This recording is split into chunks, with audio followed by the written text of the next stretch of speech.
ನವರಾತ್ರಿಯ 9 ದಿನ ಸತತವಾಗಿ ದೀಪವನ್ನು ಉರಿಸುವುದು, ಶ್ರೀದೇವಿಯ ಮಹಾತ್ಮೆಯ ಪಠಣ, ಸಪ್ತಶತಿ ಪಾಠ, ದೇವಿ ಭಾಗವತ, ಬ್ರಹ್ಮಾಂಡ ಪುರಾಣದಲ್ಲಿನ ಲಲಿತೋಪಾಖ್ಯಾನವನ್ನು ಕೇಳುವುದು, ಲಲಿತಾ ಪೂಜೆ, ಸರಸ್ವತಿ ಪೂಜೆ, ಉಪವಾಸ, ಜಾಗರಣೆ ಮುಂತಾದ ವಿವಿಧ ಆಚರಣೆಗಳನ್ನು ಅವರವರ ಶಕ್ತಿ ಸಾಮರ್ಥ್ಯಕ್ಕೆ ಅನುಸಾರವಾಗಿ ಆಚರಿಸಲಾಗುತ್ತೆ. ನವರಾತ್ರಿ ಉತ್ಸವದ ಕೊನೆಯ ದಿನವೇ ವಿಜಯದಶಮಿ. ಕೆಟ್ಟದರ ಮೇಲೆ ಒಳ್ಳೆಯದರ ವಿಜಯದ ಸಾಧನೆಯೇ ವಿಜಯದ ಸಂಕೇತವೇ ವಿಜಯದಶಮಿ ಹಬ್ಬ.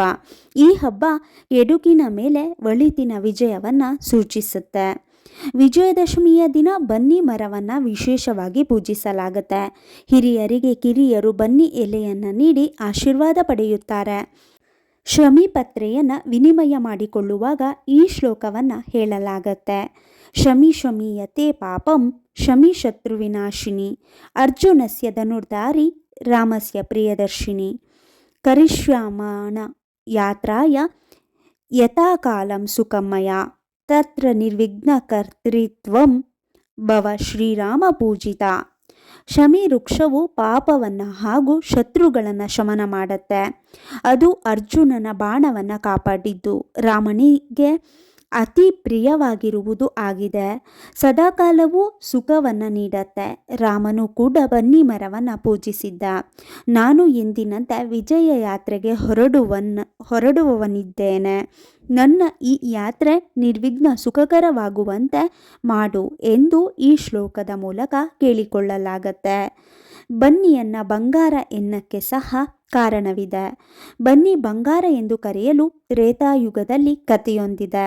ಕೌಸ್ತ ಹೆಸರಿನ ವಿದ್ಯಾರ್ಥಿಯ ವಿದ್ಯಾಭ್ಯಾಸದ ನಂತರ ಗುರುವು ಗುರುದಕ್ಷಿಣೆಯಾಗಿ 1000 ಕೋಟಿ ಚಿನ್ನದ ನಾಣ್ಯವನ್ನು ಕೇಳ್ತಾರೆ. ಆಗ ಕೌಸ್ತ ರಘುರಾಜನ ಬಳಿಗೆ ಹೋಗಿ ಗುರುದಕ್ಷಿಣೆಗಾಗಿ ಚಿನ್ನದ ನಾಣ್ಯ ಕೊಡುವಂತೆ ಮನವಿ ಮಾಡ್ತಾನೆ. ಆಗ ರಾಜ ಕುಬೇರನನ್ನು ಪ್ರಾರ್ಥಿಸ್ತಾನೆ. ಕುಬೇರನನ್ನು ಪ್ರಾರ್ಥಿಸಿದಾಗ ಶಮಿ ಮರದ ಒಂದೊಂದು ಎಲೆಯೂ ಚಿನ್ನದ ನಾಣ್ಯವಾಗುತ್ತೆ. ಇದರಿಂದ ಸಂತಸಗೊಂಡ ಕೌಸ್ತ ಗುರುದಕ್ಷಿಣೆಯನ್ನು ನೀಡಿ ಉಳಿದ ನಾಣ್ಯ ದಾನ ಮಾಡ್ತಾನೆ. ಆದ್ದರಿಂದ ಶಮಿ ಎಂದರೆ ಚಿನ್ನ, ಬಂಗಾರ ಎನ್ನುವ ನಂಬಿಕೆ. ಪೂಜೆ, ಉಪಾಸನೆ, ಆರಾಧನೆಗಳು ನಮ್ಮ ಸಂಸ್ಕೃತಿಯ ಭಾಗ.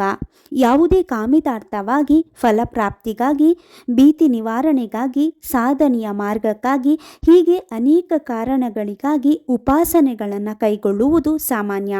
ದೇವಿಗೆ ಸಂಬಂಧಿಸಿದ ಸಂಗತಿಗಳನ್ನು ಮಾರ್ಕಂಡೇಯ ಪುರಾಣ, ಶ್ರೀದೇವಿ ಭಾಗವತ, ಸ್ಕಾಂದ ಪುರಾಣ, ಕಾಲಿಕಾ ಪುರಾಣ, ವರಹ ಪುರಾಣ ಹೀಗೆ ಮುಂತಾದ ಕೃತಿಗಳಲ್ಲಿ ನಿರೂಪಿಸಲಾಗಿದೆ. ಈ ಎಲ್ಲ ಕೃತಿಗಳ ಪ್ರಕಾರ ದೇವಿಯು ಶಿಷ್ಟರ ರಕ್ಷಣೆ, ದುಷ್ಟರ ಸಂಹಾರ ಮಾಡಿರುವ ಉಲ್ಲೇಖ. ಮಹಿಷಾಸುರ ಮಾತ್ರವಲ್ಲದೆ ಚಂಡಾಮುಂಡರು, ರಕ್ತಬೀಜಾಸುರ, ಶುಂಭ ನಿಶುಂಭನನ್ನು ವಧಿಸುತ್ತಾಳೆ ದೇವಿ. ಪುರಾಣದ ಪ್ರಕಾರ ವಿಜಯದಶಮಿಯ ದಿನ ಮಹಾದುರ್ಗೆ ರಾಕ್ಷಸರನ್ನು ಸಂಹರಿಸಿ ವಿಜಯ ಸಾಧಿಸಿದ ದಿನ. ತ್ರೇತಾಯುಗದಲ್ಲಿ ಶ್ರೀರಾಮನು ರಾವಣನನ್ನು ಸಂಹಾರ ಮಾಡಿದ ದಿನ. ದ್ವಾಪರ ಯುಗದಲ್ಲಿ ಪಾಂಡವರು ಅಜ್ಞಾತವಾಸ ಮುಗಿದು ಬನ್ನಿ ಮರದಲ್ಲಿ ಮುಚ್ಚಿಟ್ಟ ಆಯುಧ ತೆಗೆದು ಕುರುಕ್ಷೇತ್ರ ಯುದ್ಧದಲ್ಲಿ ಕೌರವರನ್ನು ಸೋಲಿಸಿ ವಿಜಯ ಸಾಧಿಸಿದ ದಿನ. ಹೀಗಾಗಿ ವಿಜಯದಶಮಿ ವಿಜಯದ ದಿನ. ಆ ದಿನ ಯಾವುದೇ ಕೆಲಸ ಮಾಡಿದರೆ ವಿಜಯ ಖಂಡಿತ ಎಂಬ ನಂಬಿಕೆ. ಒಳಿತಿಗೆ, ಸತ್ಯಕ್ಕೆ, ರಕ್ಷಣೆಗೆ, ಧರ್ಮಕ್ಕೆ ವಿಜಯವಾಗಲಿ. ವಿಜಯದಶಮಿಯ ಹಾರ್ದಿಕ ಶುಭಾಶಯಗಳು. ನಿಮ್ಮೆಲ್ಲರ ಸದ್ಗುಣಕ್ಕೆ ವಿಜಯ ದೊರೆಯಲಿ. ಮತ್ತೆ ಭೇಟಿಯಾಗೋಣ. ನಮಸ್ಕಾರ.